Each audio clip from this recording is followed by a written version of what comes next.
Гледате Еден на еден, овозможено од Good Nature, вкусот на природата. Фасцинантен ми е во моментов еден од тие трендови, нели, кои што се случуваат. Александра Пријовиќ полни сали. Баш полни сали. 4-5, не знам што, Србија, Хрватска, ваму таму. Мене ми делува и барем од луѓето со кои што сум опкружен, како од нигде никаде да е тоа дојдено. Као...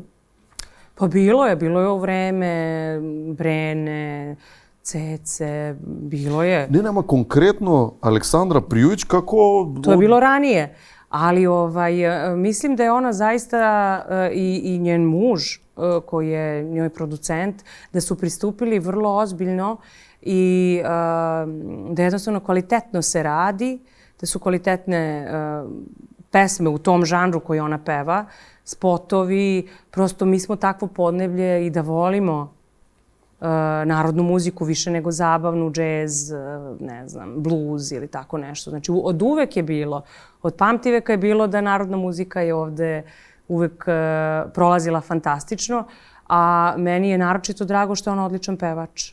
Što zaista to što peva, taj žanr koji peva sjajno.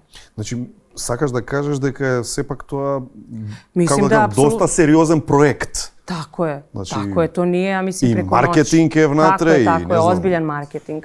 Ja mislim da ništa nije došlo preko noći, da se na tome ozbiljno radilo. Pa dobro. Da, i da je ogroman novac uložila. Ogroman. I sad prosto devojka ubira plodove svega što je uložila kroz svoju karijeru, a uložila je mnogo. Imamo zapravo zajedničku saradnicu Tijanu Todorović, čije odelo večeras nosim. Ona oblači Aleksandru takođe i onda tako se i znamo preko nje i znam koliko je uložila novca.